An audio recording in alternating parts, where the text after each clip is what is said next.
ఒకటి, తెలంగాణ రాష్ట్రం సిద్ధించిన తర్వాత నిజానికి సంస్కృతి పరంగా, భాష పరంగా తెలంగాణ యొక్క గొప్పదనాన్ని, ఔన్నత్యాన్ని చెప్పుకునే కార్యక్రమాన్ని కొంత మేరకు చేసుకున్నాం. అందులో సఫలం కూడా అయినాం.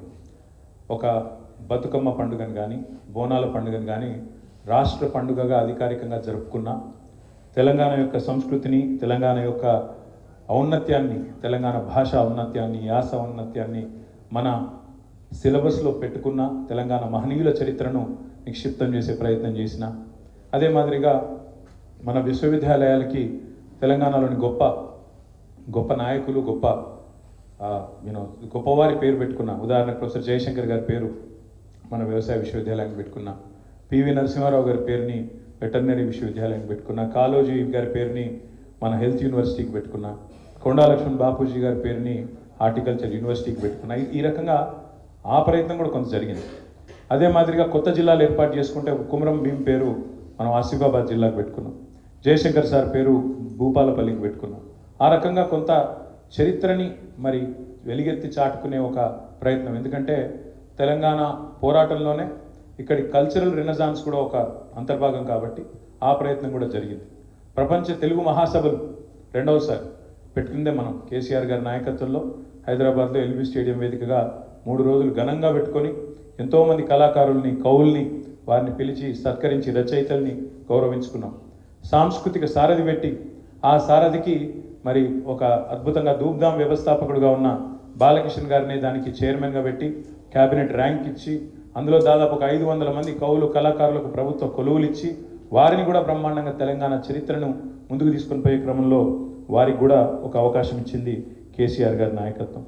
అదే మాదిరిగా తెలంగాణలో ప్రాజెక్టులు కట్టుకుంటే ఏ ప్రాజెక్టుకి ఆ ప్రాజెక్టుకు ఆయా ప్రాంతంలో ఉండే మరి దేవుళ్ళ పేర్లు, కొండపోచమ్మ సాగర్ అని పెట్టుకున్నా, కొమరవెల్లి మల్లన్న సాగర్ అని పెట్టుకున్నా, రంగనాయక సాగర్ అని పెట్టుకున్నా, రాజరాజేశ్వర సాగర్ అని పెట్టుకున్నా.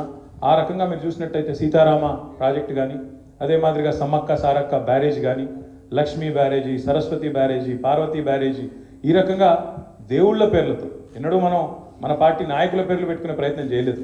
మన వాళ్ళ పేర్లు పెట్టుకునే ప్రయత్నం, మన డబ్బా మనమే కొట్టుకునే ప్రయత్నం చేయలేదు. స్వోత్కర్షకు ఎన్నడూ ప్రయత్నం చేయలేదు.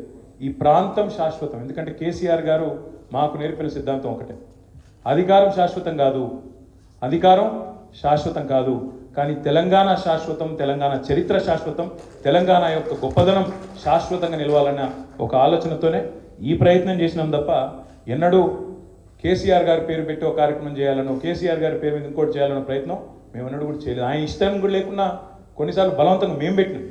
కేసీఆర్ కిట్ అని పెట్టింది ఆనాడు అక్కడ ఉన్న మంత్రివర్గంలో మేము కొట్లాడి పెట్టాం తప్ప సార్ వద్దన్నాడు, వద్దు నా పేరు ఎందుకని చెప్పి వారించినా కూడా వినకుండా కొన్ని ప్రయత్నాలు మేము చేసినాం తప్ప ఎన్నడూ కేసీఆర్ గారు తన కోసం, తన కీర్తి కండుచి కోసం, తనకేదో కావాలనే ఆలోచన మాత్రం ఎన్నడూ చేయలేదు.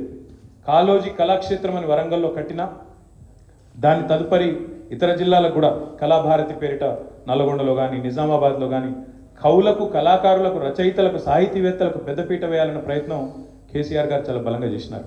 అదే మాదిరిగా గ్రంథాలయ సంస్థ అధ్యక్షుడిగా శ్రీధర్ గారు కూడా చాలా పెద్ద ఎత్తున ప్రయత్నం చేసినారు. హైదరాబాద్లో కానీ, బయట కానీ, చాలా పెద్ద ఎత్తున వరంగల్లో కానీ గ్రంథాలయాలు కొత్తవి ఎన్నో ప్రారంభించుకున్నాం. చాలా ప్రయత్నం జరిగింది. కానీ డెఫినెట్గా జరగాల్సినంత మాత్రం జరగలేదు.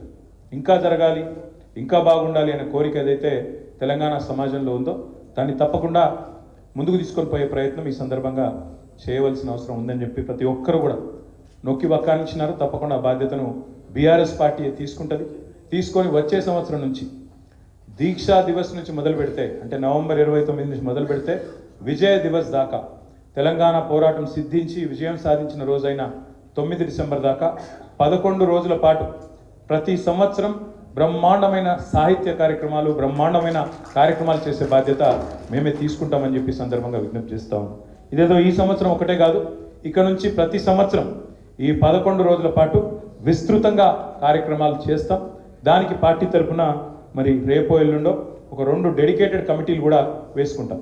ఒకవైపు రచయితలు, సాహితీవేత్తలు, అదొక వైపు, మరొక వైపు కవులు, కళాకారులు, వారితో కూడిన బృందం మరొక వైపు వేసి బ్రహ్మాండంగా Telangana literature day, Telangana literature festival కూడా ఈ 11 రోజుల సందర్భంగానే ఒకటి బ్రహ్మాండమైనది ఏర్పాటు చేస్తాం. హైదరాబాద్ కేంద్రంగా, వరంగల్ కేంద్రంగా పాత 10 జిల్లాల కేంద్రంగా కూడా తప్పకుండా ఆ కార్యక్రమాన్ని కూడా చేస్తామని చెప్పి కూడా ఈ సందర్భంగా నేను విజ్ఞప్తి చేస్తా ఉన్నాను.